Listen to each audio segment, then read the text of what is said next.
So here we are at Essential Personal Training. This is Adam and Jared's purpose-built facility, which they built from scratch due to the increased demand for the amazing services as personal trainers. So let's take a walk in and have a look at this magnificent purpose-built personal training studio and find out what they're doing that makes them so successful.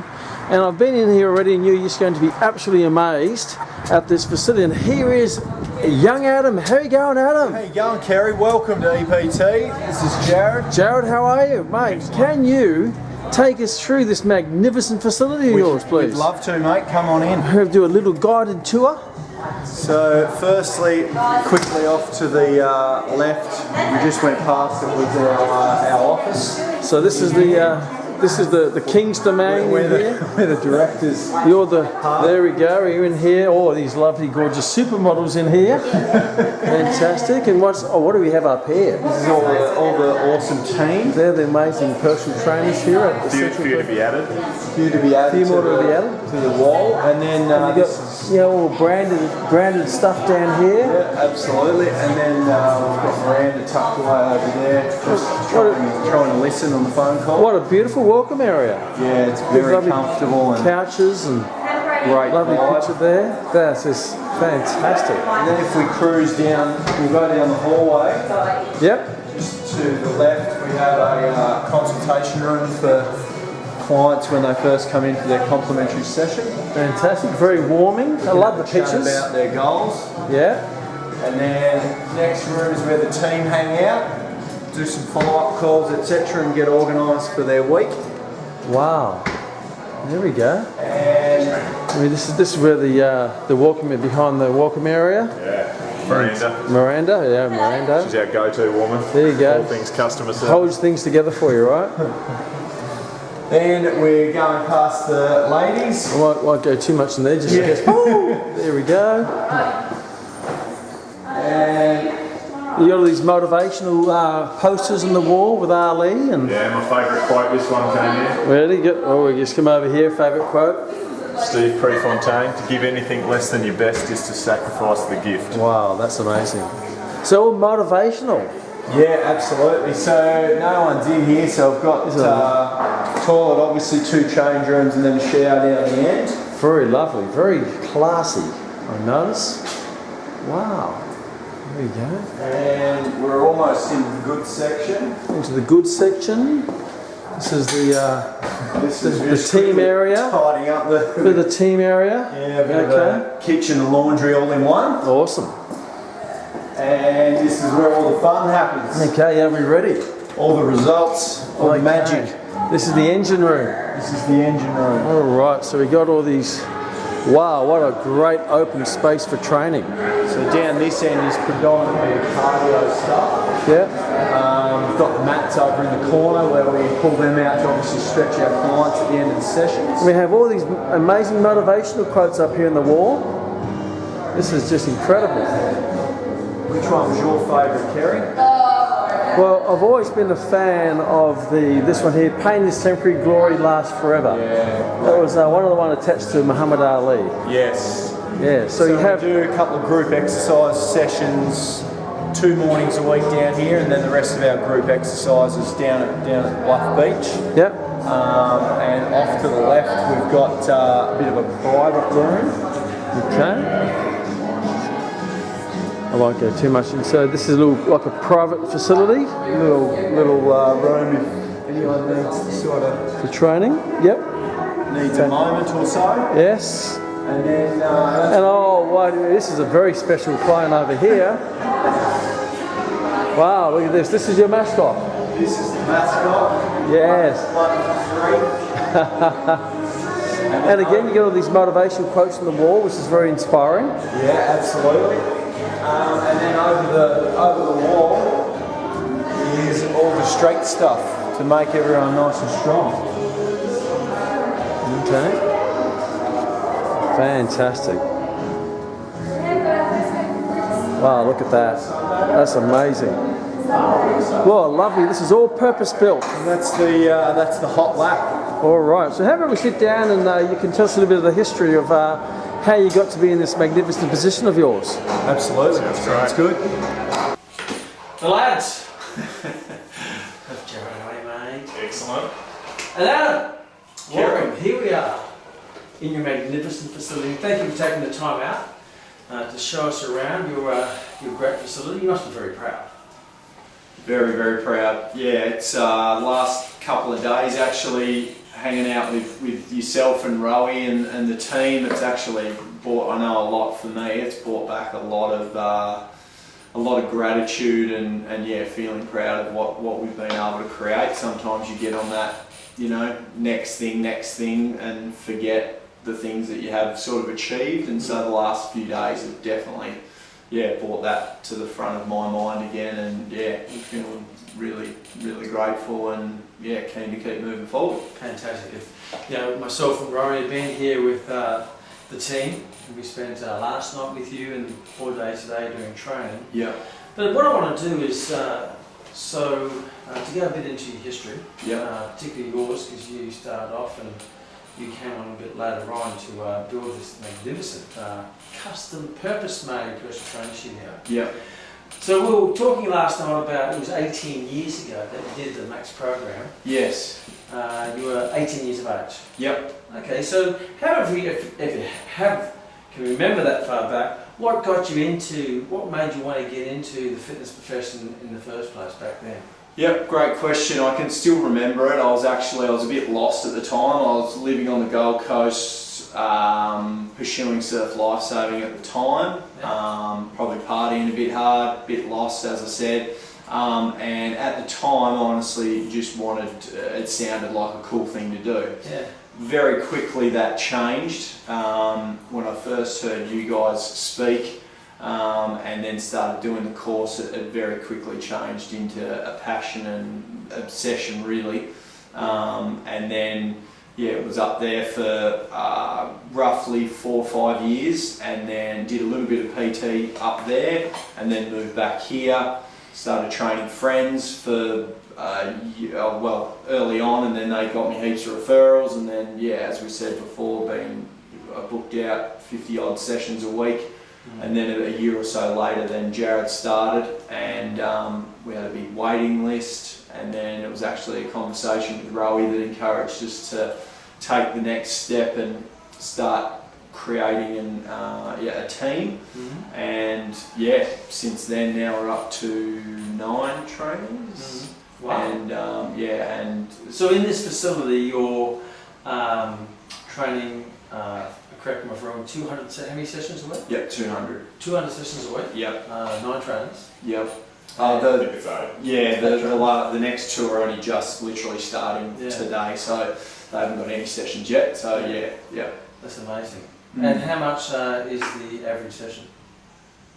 Do you want to go? Investment wise, or so it's 59 for one PT session a week, and that also includes unlimited group sessions. 108 if you want to do 2, and ongoing from there. But obviously, lots of added value to just the PT sessions, which are awesome in themselves. But yeah, lots of groups and various other things. Okay, so let's go back again, because there's going to be people watching from all over the world. Millions of people, and there's going to be people watching from they're going to be in different aspects in their careers. They'll be either lost, like you were as a surf lifesaver, thinking about getting into the profession. They might be in a program, wondering what they're going to do. They might be a trainer, wondering where they're going to go to. They might be thinking about going to the studio. So when you started the program, what did you start, say, with Max? What was the attraction there? It was a while ago now, but from what I can remember, and I said this last night when you guys did the chat to our clients, was that yourself and Rowena, when you guys very first did like your introduction presentation, that was definitely one of the biggest things that attracted me to it.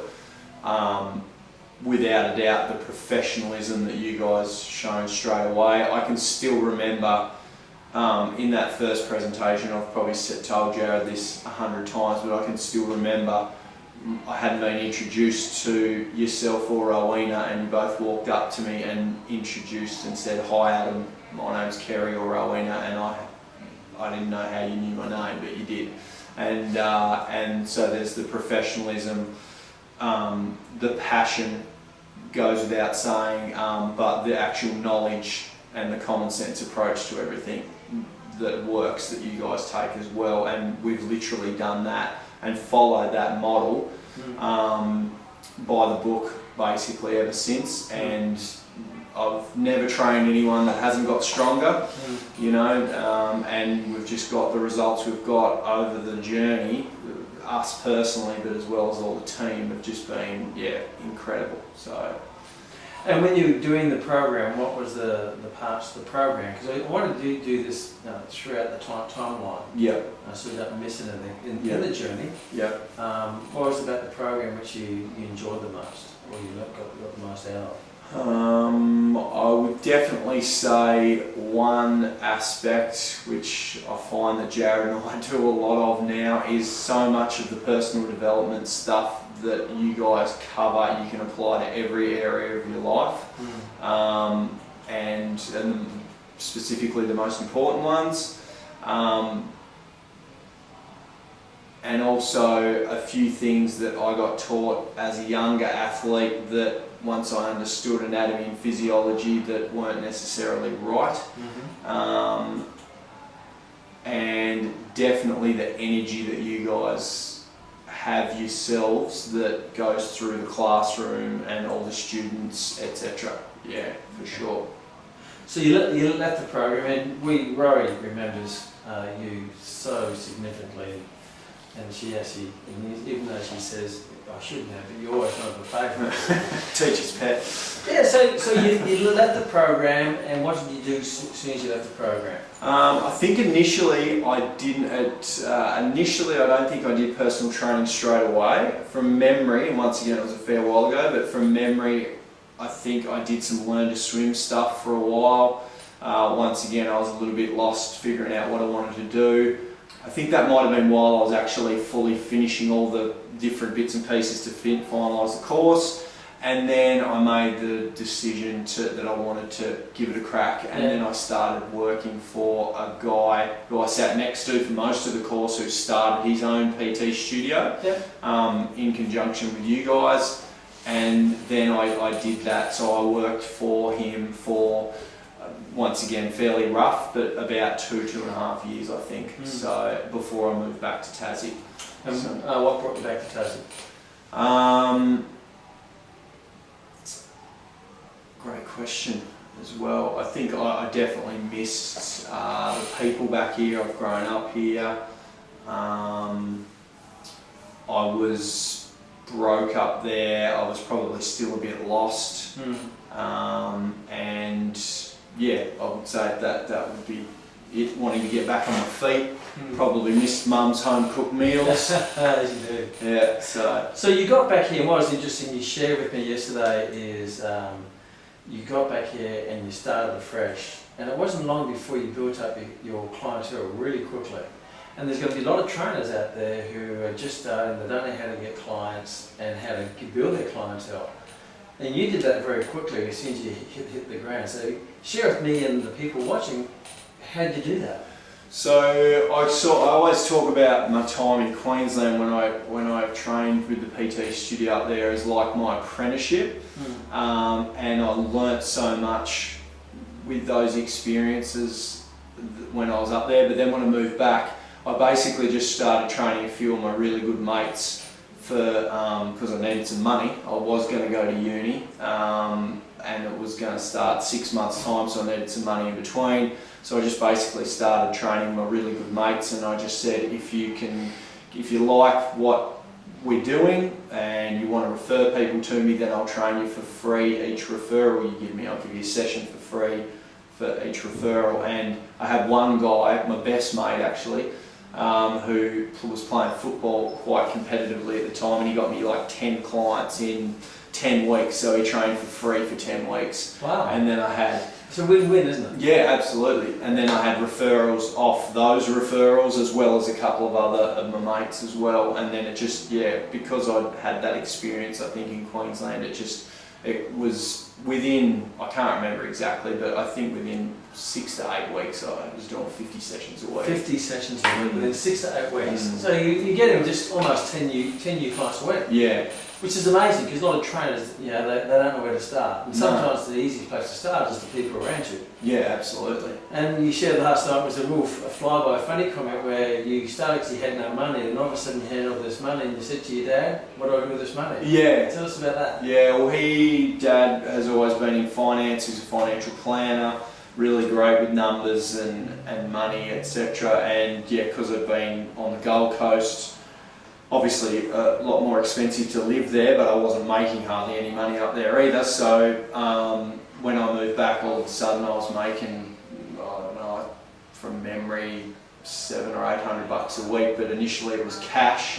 I was living at home with Mum and Dad, didn't have any bills, and so all of a sudden I just had all this cash. And he was then I started. I guess that was the start of starting to learn about business, putting a bit away for tax, etc., putting a bit away to reinvest back into the business, and but it was a great feeling because I probably didn't know what that was like in my life up to that point. So And where were you training those 50 sessions a week? that was actually opposite, that was around the corner from where we were before, at a little building that they divided in half. It was a real long, skinny room. It only had a rowing machine, a treadmill, a step-up, and a multi-purpose push-pull machine. And it had some dumbbells, and that was, I think... Were you renting that? Or Yeah, I just rent it per hour, Oh, really? which was actually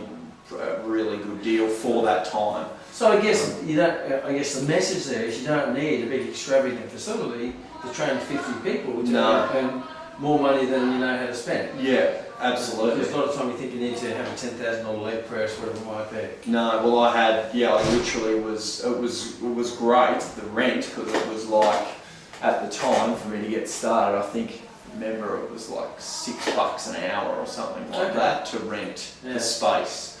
And it was awesome initially, but then obviously grew out and wanted to go the next step. And it provided a great platform to go to the next level. Yeah, absolutely. So what was the next progression from there? So then went to, once again, I think it was little bro and dad that encouraged me. A spot came up just round the corner where we were before. Okay, so that's where we're going to go to now, just briefly to show that.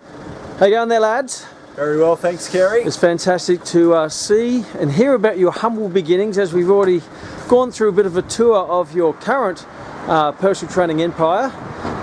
We thought we'd come back and have a look at where you started, or one of your first studios. So take us through this little interesting facility behind you. Yeah, well, Kerry, a year or so before we moved in here, I was around the corner at a place probably a quarter of the size of this one.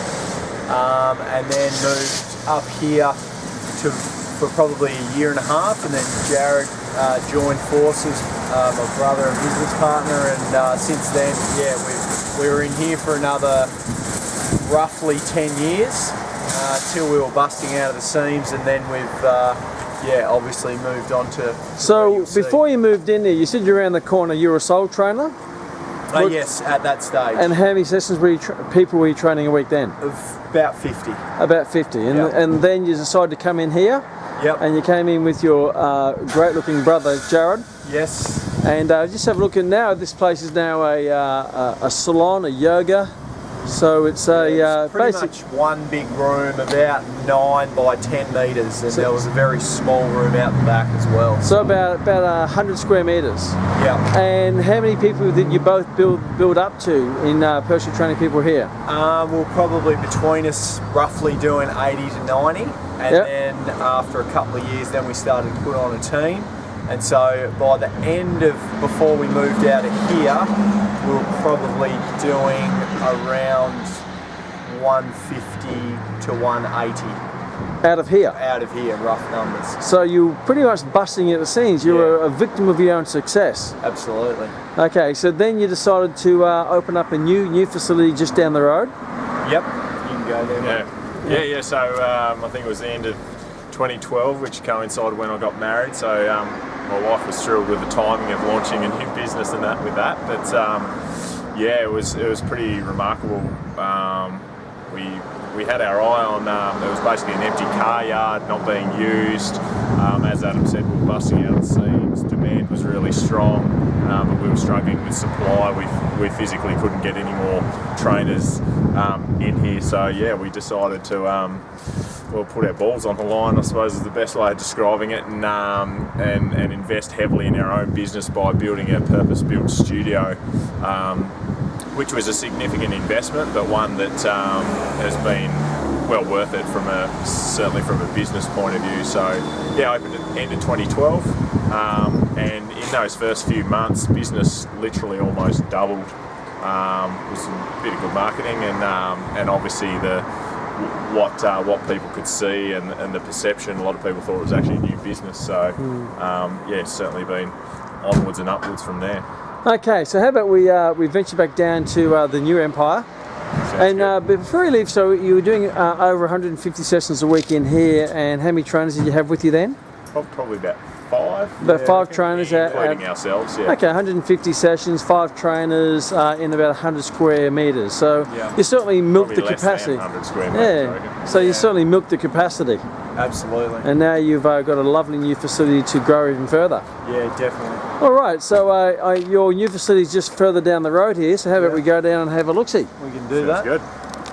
Facility. Yep, and that was much bigger, and then I think once again, a bit shaky, but from memory I was there a year and a half roughly, maybe 2 years, and Jared had finished doing commerce. So you were at university at the time? Yeah, so I went and did uni, like a lot of people didn't know what I wanted to do, so I thought I might as well go to uni.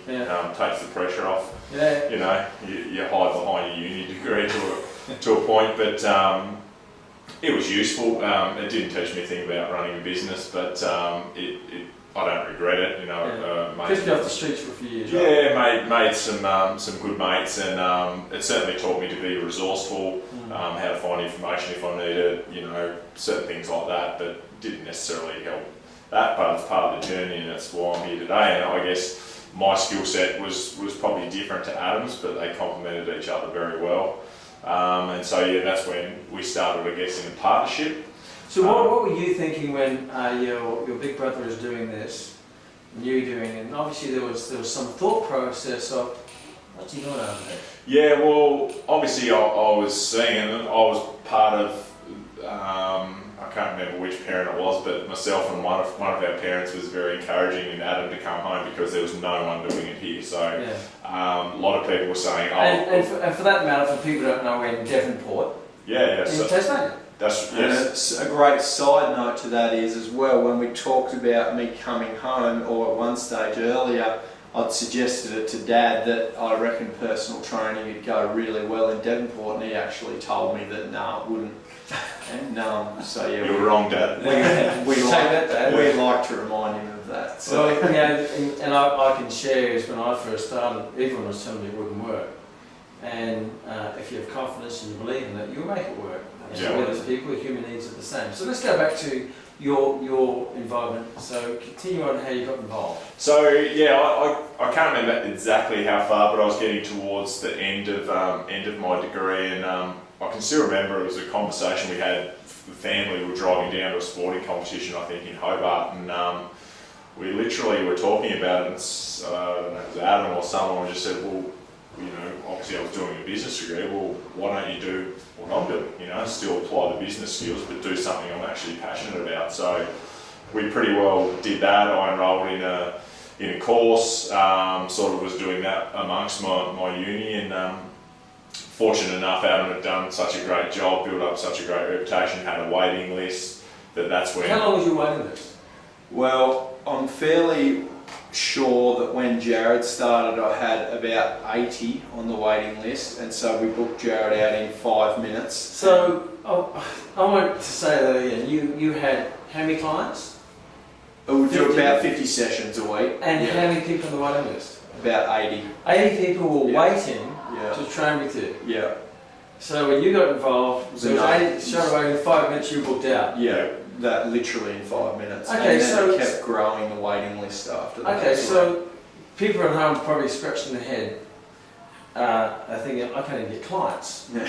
There's a guy who has got 50 sessions and 80 on the waiting list. So if you had to share with me what was it about what you did or who you are or how you did it that made you so popular and successful that you had 80 people happy to be on the waiting list to train with you? What was that? I think it was a combination.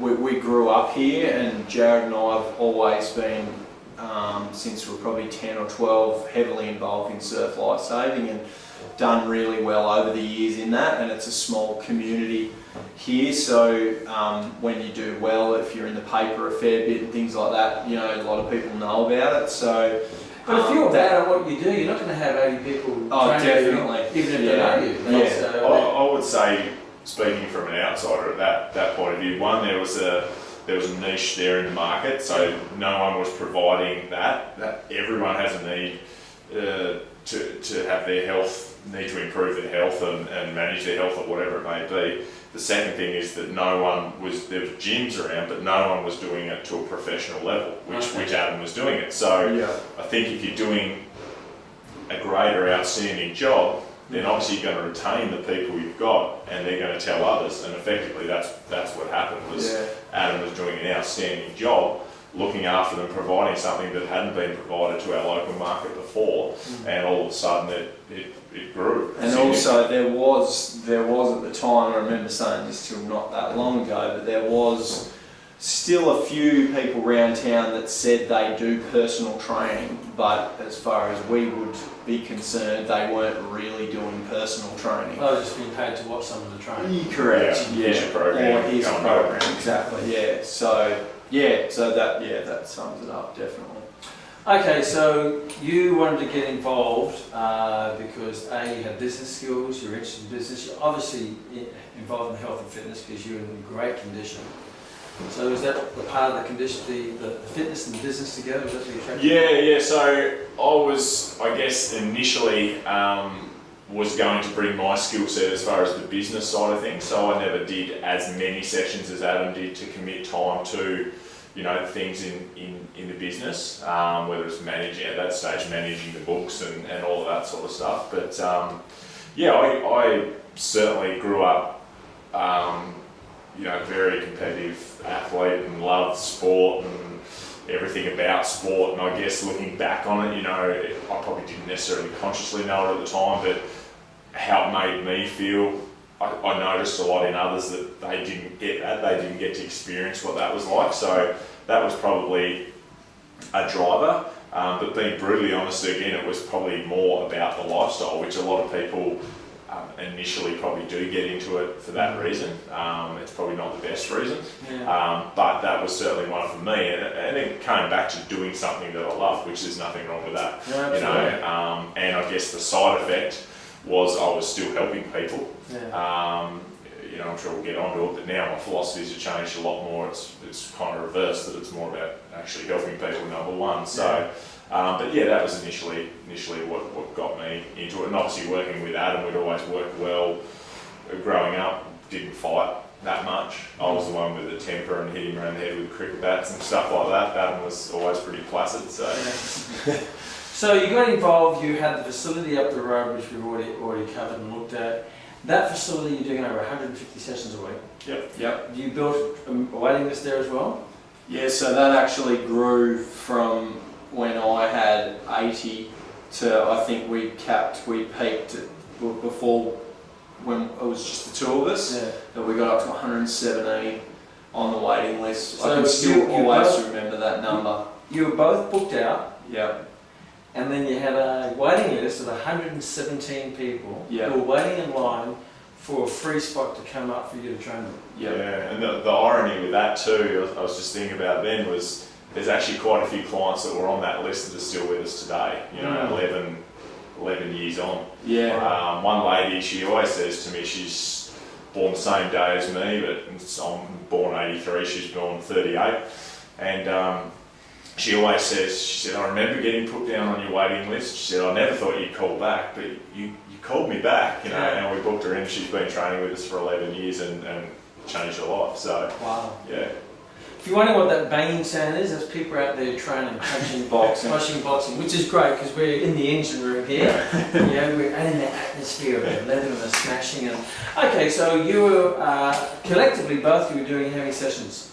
150? No, Between Just us, us two. around Probably 80, 90. Around 80, so you're doing about 40, 50 sessions each. Yep. Then you had a waiting list for 113, 17, 17, yep. yeah. right. Real numbers, and then you rounded up. And then you started to, obviously, it was about an 80, 90 square metre facility Yep. up there on road. So you had pretty good drive-by marketing, I suppose. Yes. Yep. But also most of it would have had most of your clients come with word of mouth or advertising marketing? Basically all word of mouth. All word of mouth. Yeah, we did do any marketing other than referrals. Yeah. Do great things at what we're doing. So if you could give advice to the viewers, what's the best way to get referrals? Give them the best experience session, look after them, follow up calls.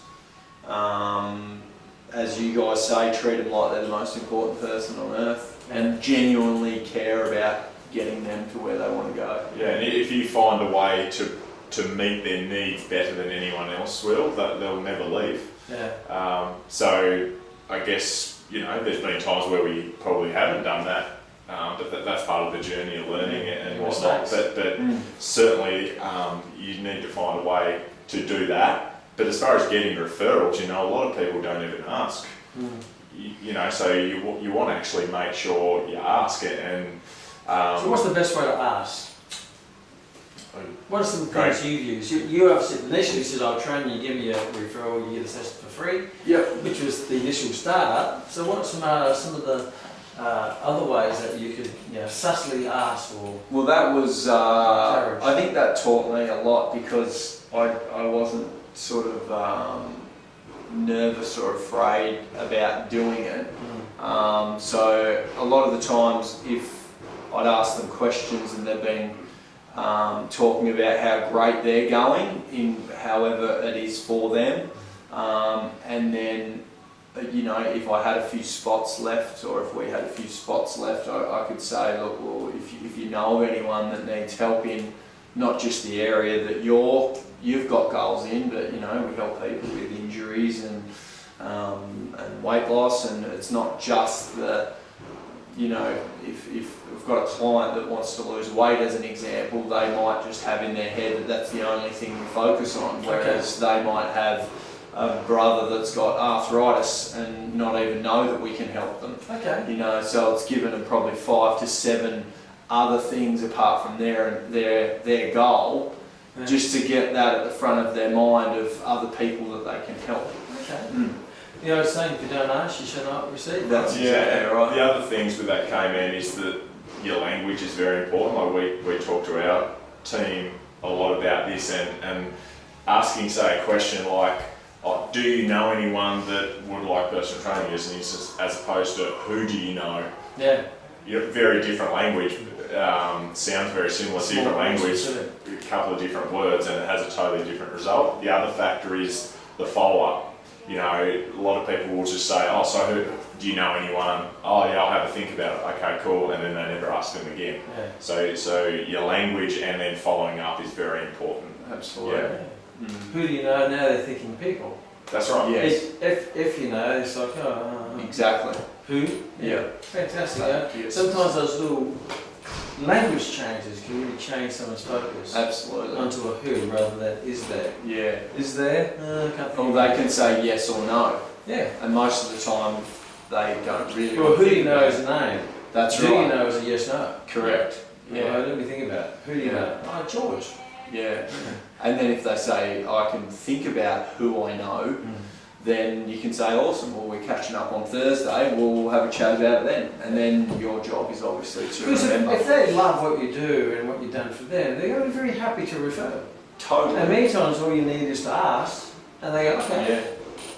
Yeah. And a lot of the times in those early days when it was just Jared and I, and our pretty much sole focus was just training people, and a lot of our clients, our trainers have experienced this as well, is when they're doing an awesome job, they don't even have to ask. No. When they're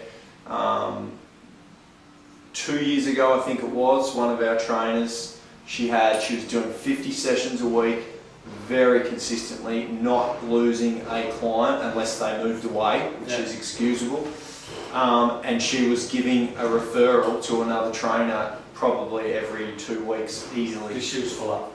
Yeah, and the referrals would just come to Take her them in. without her asking, and she'd be giving them to the other trainers. So your clients become evangelists. Mm. You know, raving fans. Yeah. Absolutely. You gotta go and train yourselves. Yeah, Yeah, definitely. and that's the goal as a business owner, to create a raving fan culture. Yeah. Definitely. Okay, so you started to wanting to attract team players, or some people call staff. So tell me about that process when the switch was, okay, we need more trainers. How did you go through that?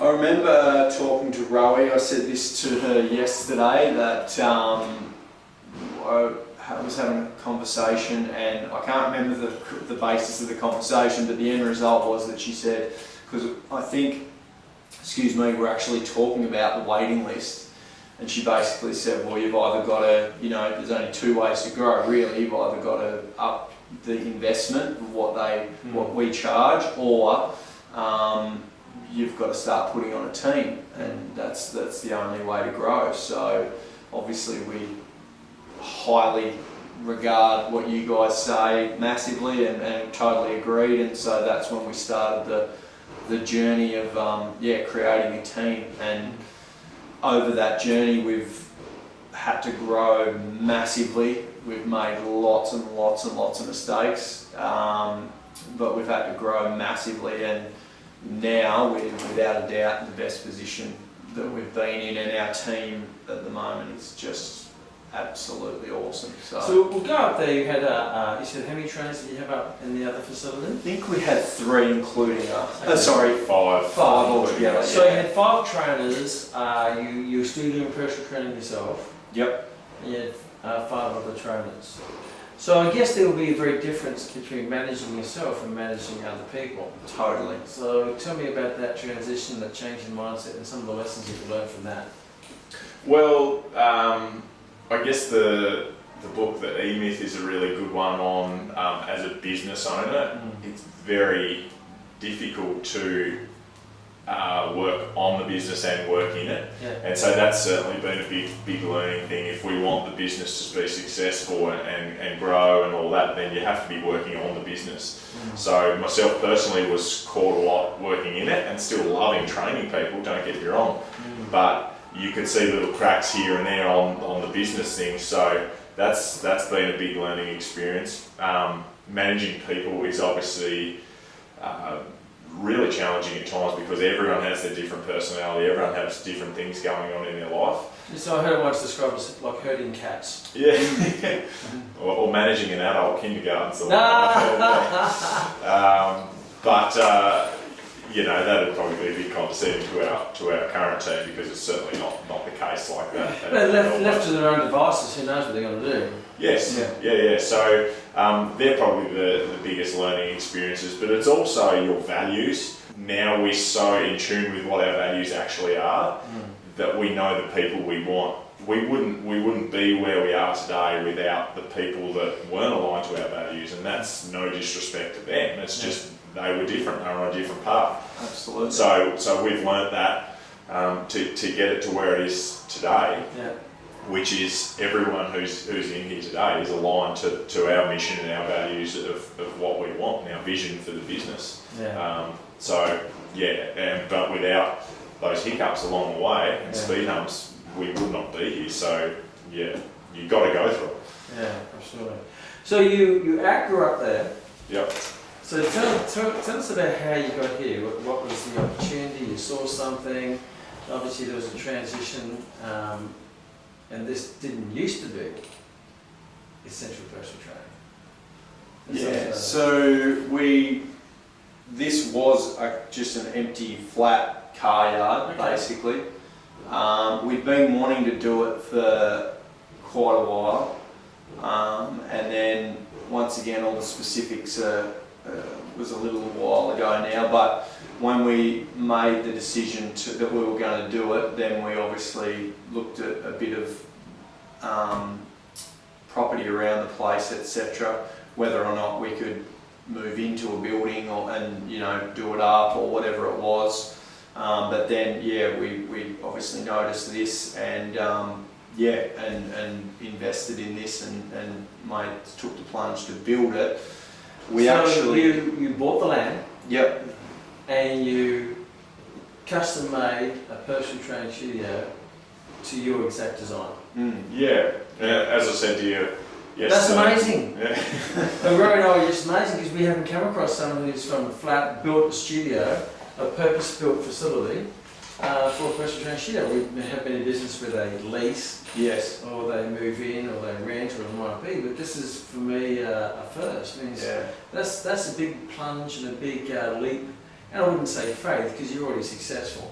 Yes. Okay. Yeah, and I mean the business we were fortunate that the business was going well enough to... Well, you had 150 people to put in to start with. Yeah. And again, we're fortunate enough in Tassie where it's quite affordable to do something like that. So from a simple maths point of view, and again, the council might criticise this, and I know there's tax reasons and risk reasons why you wouldn't do something like this. However, the loan repayments weren't that much more than what our lease was anyway. Payments were. So I was kind of like, well, wouldn't we better off have something purpose built for exactly what we want and to grow to whatever level we want, than be paying some other person money for a lease in a shitty little building. So and you get the capital growth of the absolutely. So I mean, as a pure investment decision, probably not necessarily the best decision, but certainly not a bad decision. But an investment decision within our business, it changed us big time, because in that first, which I'm sure we'll get onto in a minute, but in that first few months when we opened, bang, it just went through the roof. And the thing is now is that's so great compared to when we were busting out of the seams before we did this, is that now we're in a position, things are really good. You're always wanting to go forward, and we've got some great goals, and we've got a few new guys just starting, etc. But as from a space point of view now, like there's just no restriction at all. It's magnificent. Like we could do twice the amount of sessions, of course, comfortably, probably more.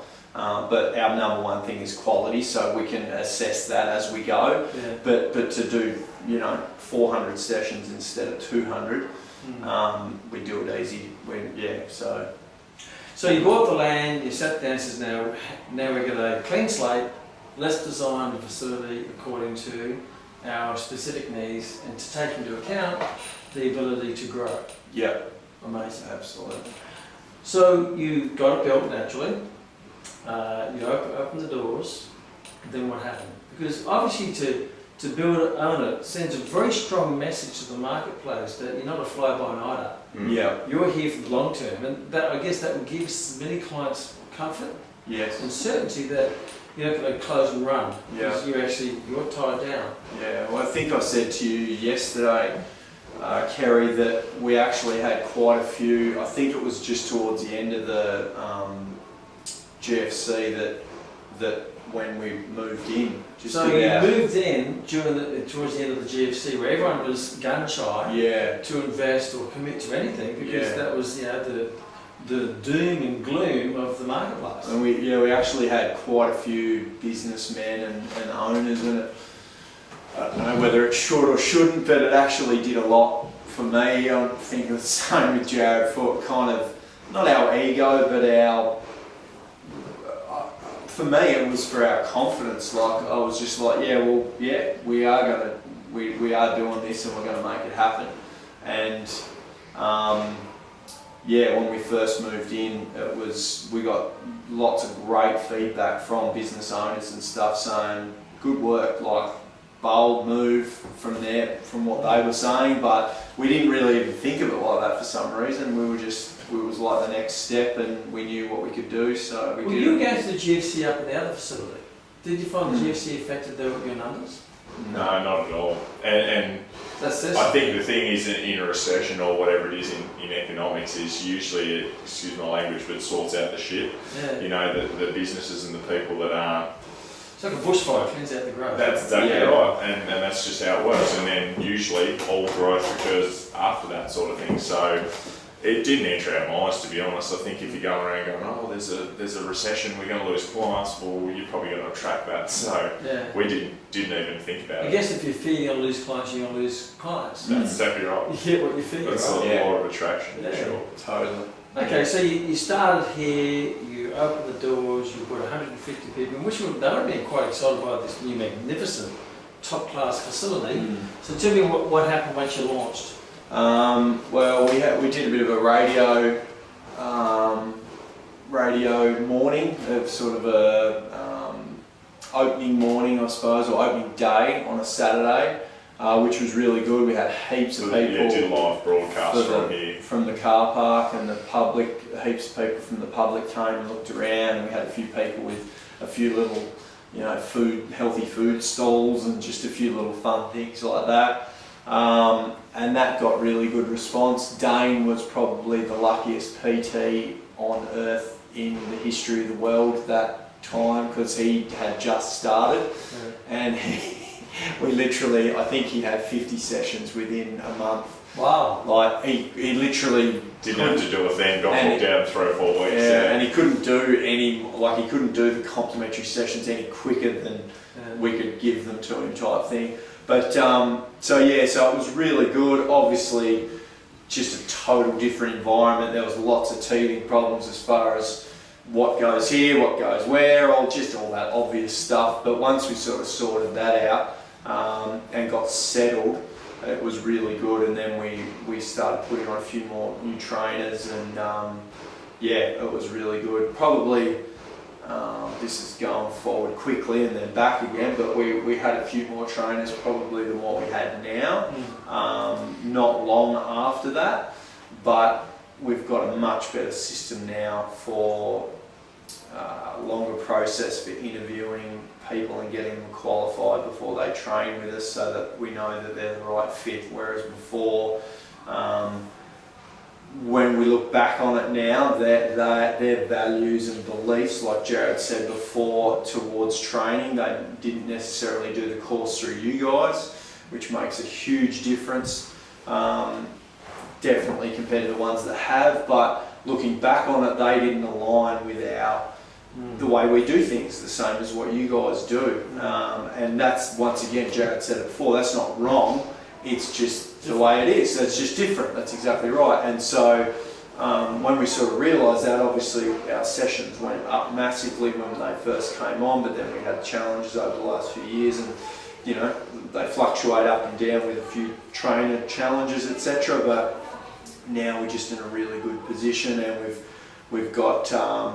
finally, it took us a while and lots of mistakes, but we've come up with a great way to screen trainers to get them started. And one of them is that if they're not qualified, then the first prerequisite is they have to get qualified through you guys and no one else, because we follow the same values, system, guidelines as what you guys teach. And the biggest thing that we always say, we make a bit of a joke about it, but if someone does the Max course and we employ them, they can walk in the front door, we can give them a tour of the place, show them where the toilets are in the kitchen, and then say go.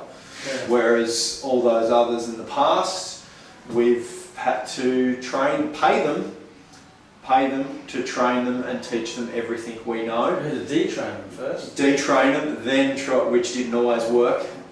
Hence, why they went their own way or whatever, and then try to train them and pay them at the same time. And then, so we learnt a lot from all that. But so what would be some of the things that Max and Essential Personal Training have in alignment? You send them to the course because you want them to learn what? The right way. But it's science, as you refer to it now, K-Man, it's uncommon sense. Just because 90% of the population is, doing your 3 sets of 10 in a dysfunctional exercise, etc., it doesn't mean that it's right. But it all comes back to the client and doing the safest, most effective exercises possible to get results. To get them their goal. Yeah. So really that's it. But probably that and over and above everything else would be the professionalism. We're same values as you guys, as we want to make a difference to this industry. There's a lot of cowboys out there that are working out of their shed, cash in hand, wouldn't have their insurance, wouldn't pay their taxes, wouldn't do any of that. Now that affects the industry. Yeah. So we want to do our bit to say, hey, this is a profession, and you can do this as a career. We've had people say to us like, "Oh, PT Epi, you can't do that as a career." Yeah. My dad, for starters. So that comes from a credible place because he's in a very recognisable profession. Yeah. So his perception of our industry is that that's not a real. Yeah. And that was a while ago, of course. Yeah, of course, it's not now. Yeah, but it's true. Like when you say the word I'm a personal trainer or PT, it is a bit of a dirty word now. Yeah. Like I know my wife, she says that to me often. She says, when they ask what you do, she said, I almost feel like I'm selling you short. Yeah. Because you are kind of grouped into what the rest do. So the professionalism is something that's very underrated. It really is. And I think to be successful long term, you have to be that. If you're just your normal average PT, it is going to be very hard for you to be successful long term. Yeah. Okay, so where to from here? You've established this. Before we even get to that, you were training people. You don't train people anymore. No.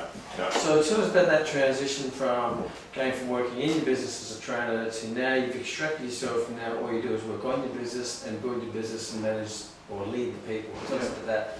Sort of, it's only just happened really, and it's, we've gone through a few waves and stages with it where we've sort of said, okay, we're going to whittle our clients right down.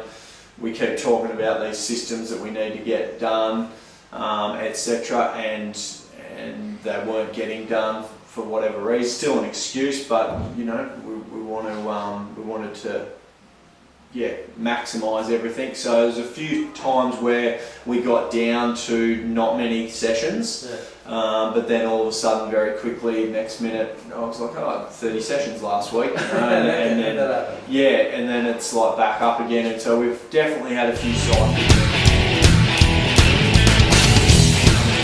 This year, we'd made some big decisions to do that, and we can always go back to it. There's no dramas there, but we definitely need for things to go forward to there's some big systems that we're not getting done.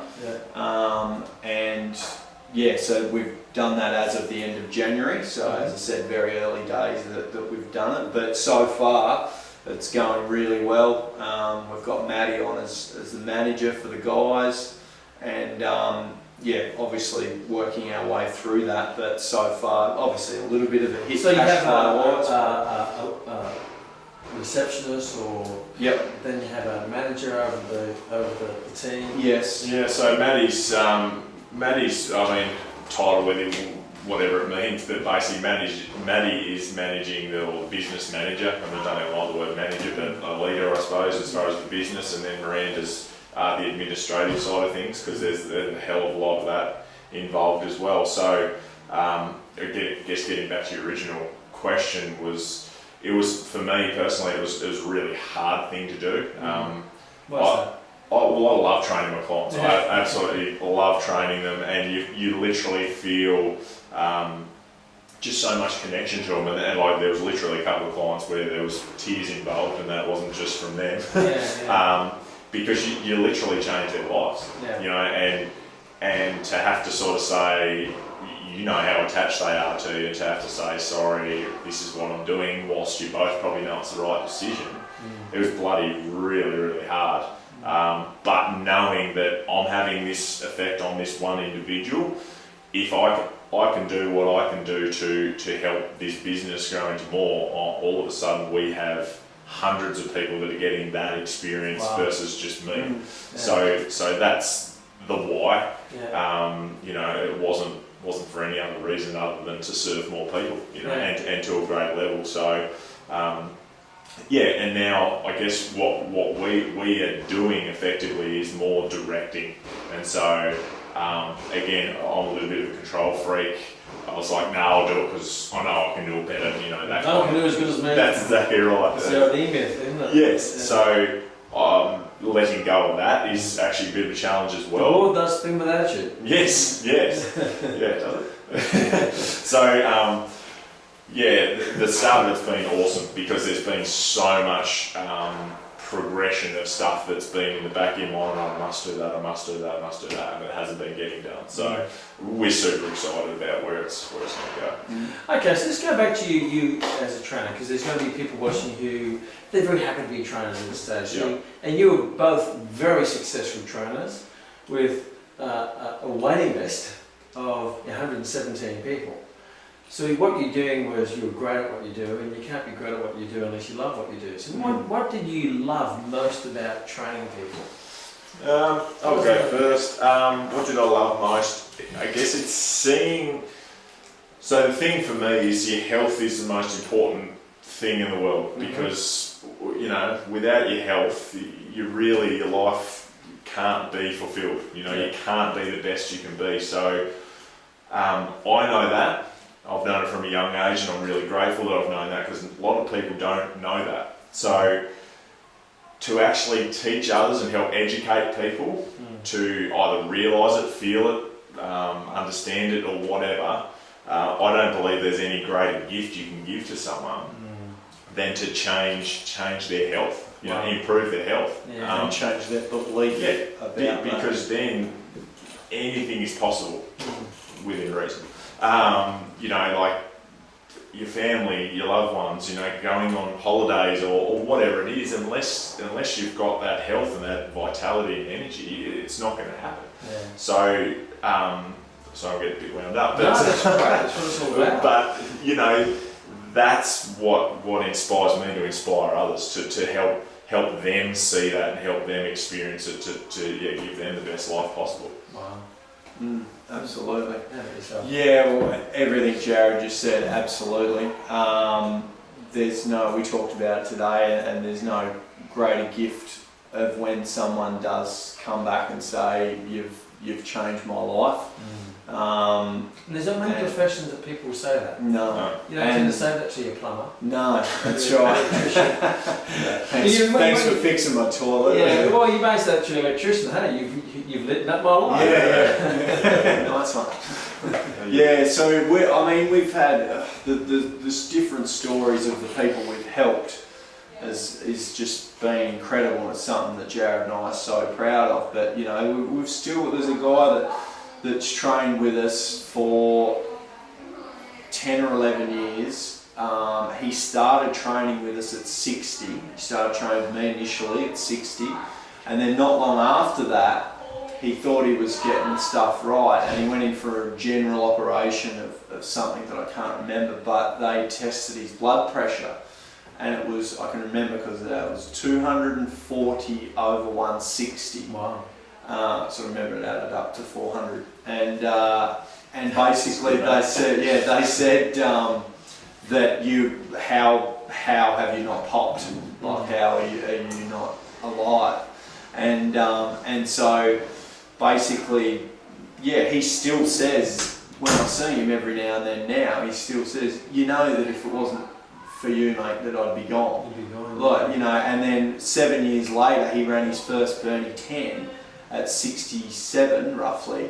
I think at 68 or 69 he did the Bernie 10. He hadn't ran since high school, and he ran 40, once again numbers, 48 for the Bernie 10. Like 48's a great run for someone that's 30. That's right, you know, and he did that. So, and it's things like that, you know, we've had, both had a female each that we trained that lost around about 80 kilos each, you know, but then there's, you know, that's getting rid of a person. a person, yeah, you know, and then there's all the the little wins of, you know, I can remember you saying, you know, doing the course of someone that could get the baked beans out of the top shelf without their shoulder hurting, and there's just this yeah, there's remember just, those ones? yeah, and then there's so many of them, and they're just, we still hear them every day. Like You get them out here. Absolutely. But I guess you're not just a life changer. That's sometimes you're actually a lifesaver.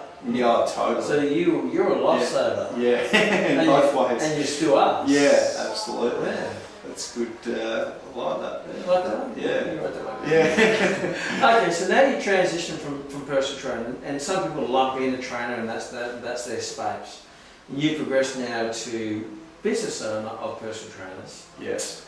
So what do you love about now that different change and shift and transition? So now you manage and lead and build a fitness professional business. What do you love about that?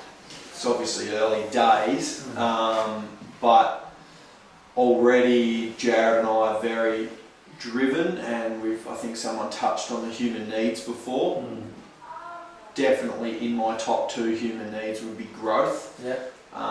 Everything, you either grow or you die, there's no in between, and I think already that's, Jared was getting excited before, you know, already we're seeing the numbers haven't quite started to take hold, but everything takes time, but the systems and everything we're putting in place, we're just seeing growth every day and it's not just the numbers and the dollars, we're going to be getting more clients, we're going to be helping people, we're going to be, the people that we've already got, we're going to be helping with more quality and helping that at a deeper level, etc. So that, to me, the growth side of it, to simplify it, is super exciting.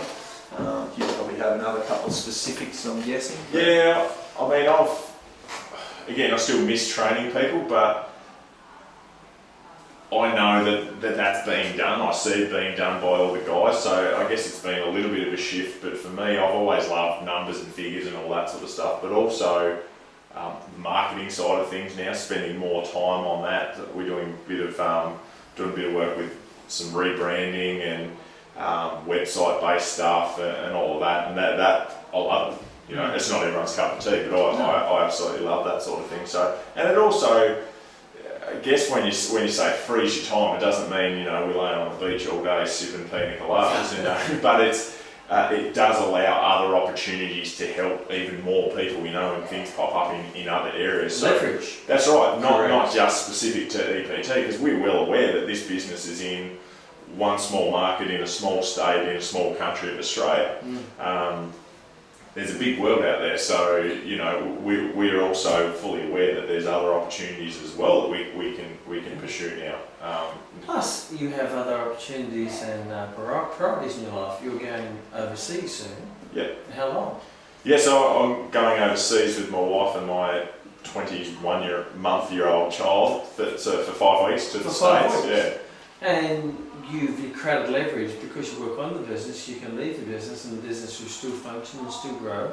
And the ultimate mission of a business is it operates without you. Totally, yeah. And you know, yes, money's important. I don't question that, but for me, the biggest thing that's important is your time. Yeah. You know, you can always make money back, but you can never get your time back. Yeah. So that time freedom and that lifestyle is just so important. And I know that's something that our guys, same thing. Like their job is really flexible, and they live, you know, great lifestyle. So for me, it's the freedom to be able to say, you know what. I've done a few little overseas trips, but I haven't done a decent one for I think 8 years. Yeah. So I want to take my wife and my child away and have an experience for 5 weeks, knowing that this place is not only going to be the same when I get back, but it's probably going to grow. Yeah. So where to from here? What would be your short, medium-term goals for Essential Personal Training?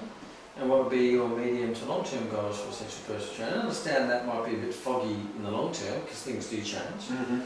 So where your mindset is now, what are they short to medium and then medium to long-term goals? From a numbers point of view, obviously this means the awesome thing about the health and fitness industry, most of the time, I can't think of a time where it wouldn't, the more successful you are, the more people you've helped.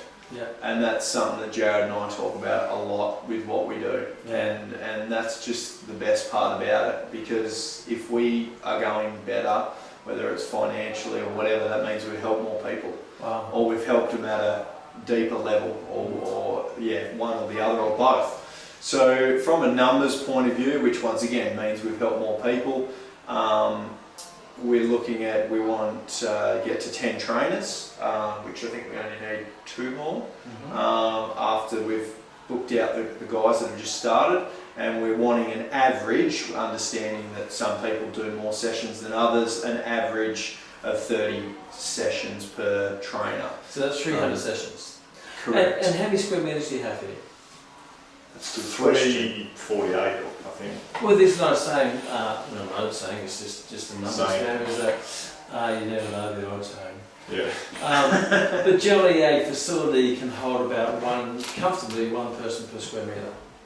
So if you look at the space here, from a comfortable point of view, you would comfortably have 340 sessions.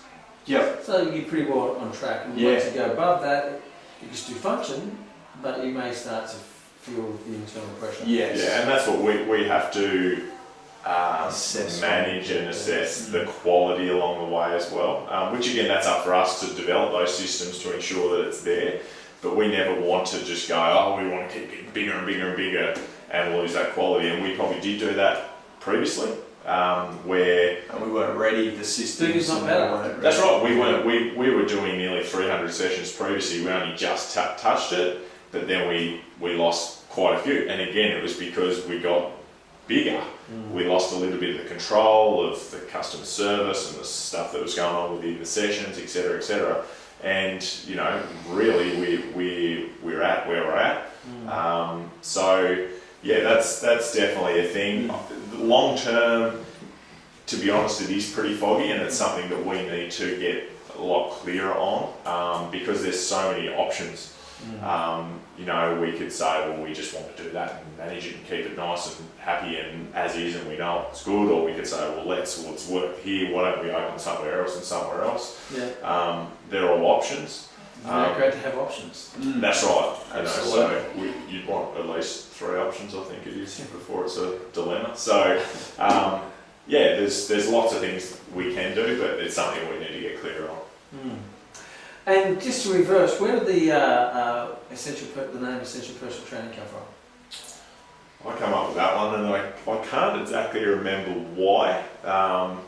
And it's something when we've been talking I about actually can't remember. the rebranding is interesting, because the essential bit's fine, but the personal training bit, as we said, kind of groups us into the rest of the market that we're actually not like that. So I guess people looking at us probably would either positively go, oh, well, they're personal trainers, that's what I need, or oh, they're one of those personal trainers. So long story short, we're keeping it. Well, in your defence, even though you have, and I've thought about this in my career, you know, to differentiate myself, I call myself something different. But calling yourself something different, then people don't know what you do. Yes, and that's basically what we got to. Yeah, so well, you call that, but then so what do? I actually want a trainer, not one of those trainers, a great trainer. However, the way you present in your team. First, if you look at the building, straight away it looks like a corporate building. Yep. It is sharp, it's classy, so even though it's got personal training on it, that does not look like normal personal training. You know, the trainer in his Dual Brothers t-shirt and he's showing his bum cracks and his big muscles out in the park, chewing his gum with his baseball back to the front, telling people to run around and do burpees and yell at them. So straight away, even though personal training's there, it's put on a building that does not signify the average person's perception of personal training. Yes. The second part is, look at your team today, they're all professionally dressed with polo shirt, name on the shirt, so that's professional, that's an extra effort. Yeah. Long black pants, black leather shoes, a black leather belt, nicely groomed. You don't look like personal trainers, you look like fitness professionals. Yeah. Yes. So even though you're a personal trainer, because of what they see, it doesn't bring that image.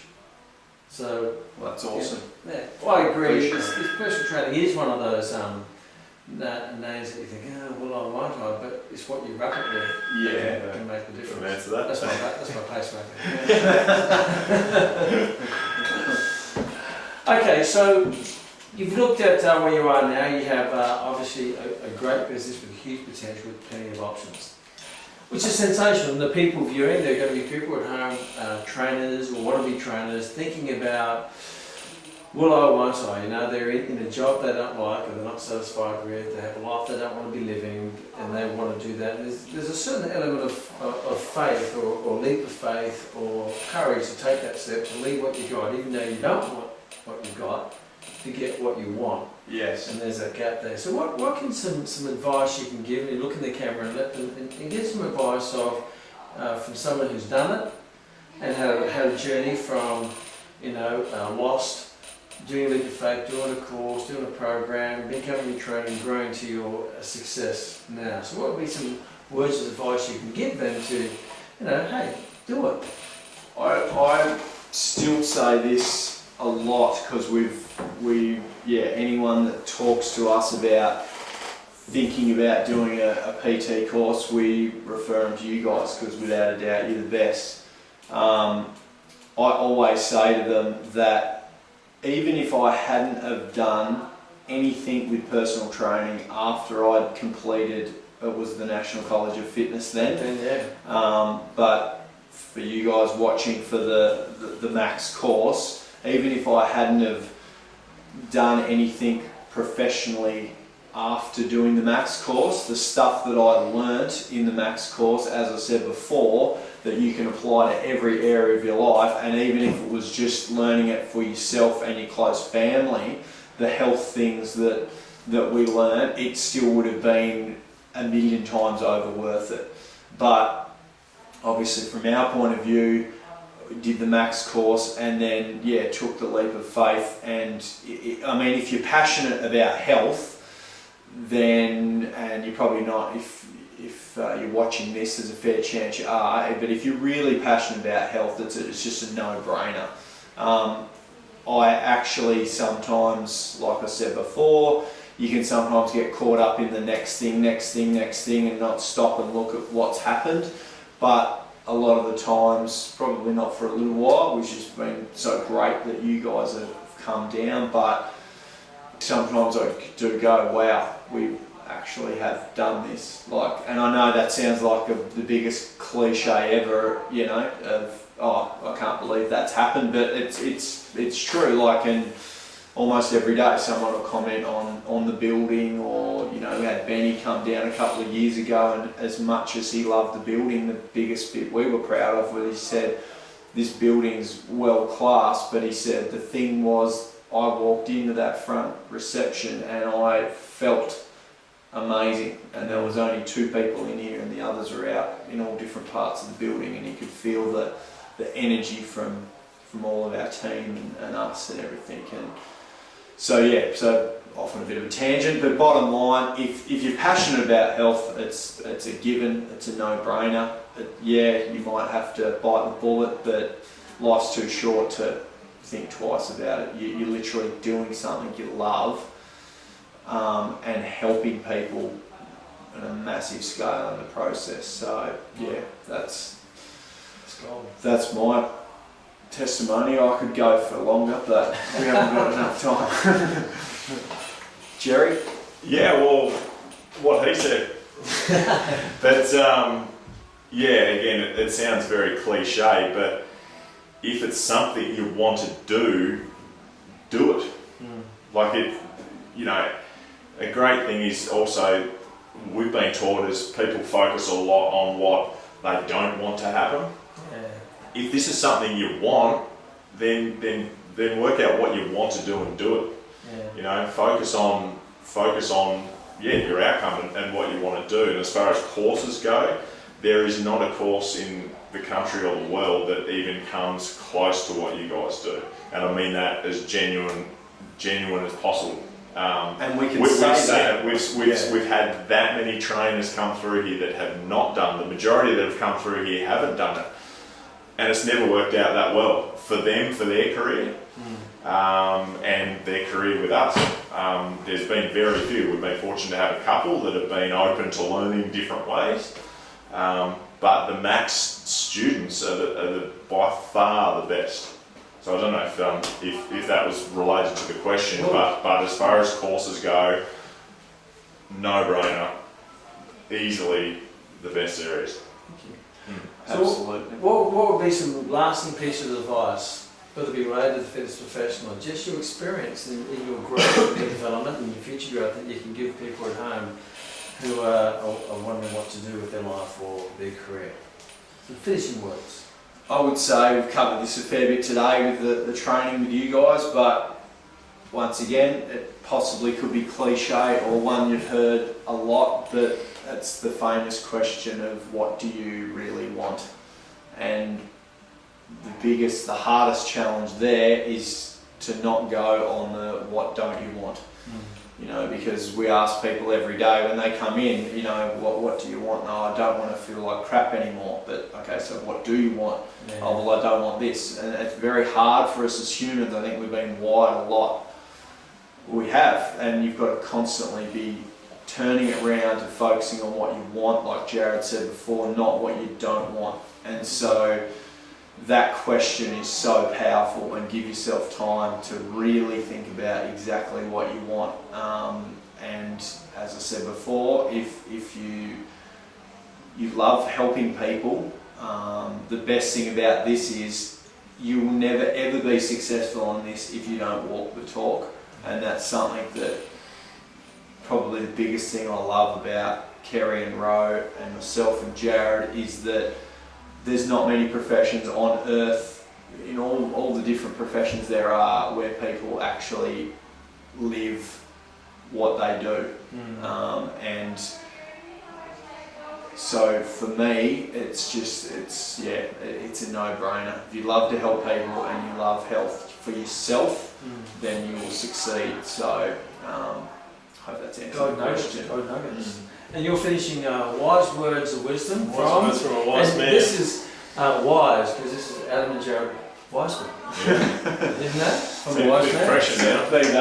That's their last name. Isn't that the coolest last name? So listen up. I think mainly it's never stop learning is probably the biggest thing. That what I think is that if you can never stop growing and learning forever, you know. And so learning experiences come in both positive and negative ways, and the biggest learning experiences come from negative experiences usually. Well, they're positive in the end, but from stuff that's not necessarily that comfortable. So never stop learning, never stop growing. That's probably the biggest thing. And if you do that and be honest with yourself, and look yourself in the eye at times and go, you know what, that was me, or that was my fault, or whatever it is. What can I do to grow and be better next time? That's the key. The most successful people in the world usually do personal development every day. So keep learning. Either post this course or whatever it is, but never stop learning. Well, if you want to earn more, you have to learn more. Nice. Great. Nice way to finish off. And as you gather, myself and Rory, we're down here in Devonport, Tasmania. And as you know, when you're with Max, you have a lifetime education. So when Adam said, why don't you come across to Devonport, it was a no-brainer. Why? Because that's what we do, and that's what any successful person does. When you become successful, you always help other people to become successful. As you're helping your clients and helping your trainers. And we help our students, and it's been 18 years since you've done the program, and it was a no-brainer to come down here to help you. And I'm sure Adam and Jared would be very happy to help you if you need some advice on getting into the profession, or you want to move to Devonport and play with this magnificent team they've developed here, or if you just need some advice of a transition from trainer to business owner, or business owner to managing people. So if you're listening and you want to make contact with the Central Personal Training crew, you can contact them in Devonport. What would be an email address they can contact you on? It's a long one, but Jared or Adam. Jared or Adam? Yeah. Jared or Adam? Or Yeah, no, I'll keep it simple. Yeah. So Jared at Essential Personal Training. Essential Personal Training. .com.au. Simple as that, and Adam. Correct. Yep. And this sort of gets said quite a lot, but what Kerry said is right, and we genuinely mean this. We love helping people, and especially in this industry. So just do not hesitate to give us a call or an email or whatever it is, because we're super passionate about what we do. Any questions that you've got, no questions are stupid questions, so yeah, we'd absolutely love to have a chat and help you out, so don't hesitate to contact us. And if you get the opportunity, I would highly recommend it if you're serious. And if you're serious, you come and visit. Many times in my own self-education, if Jim Rohn was one of my favourite business philosophers, if he's speaking in Dallas right now, I will get on the plane and fly to Dallas. Why? Because there's nothing better than actually being there in the moment, learning face to face, getting the ethos, getting the sparkling bits.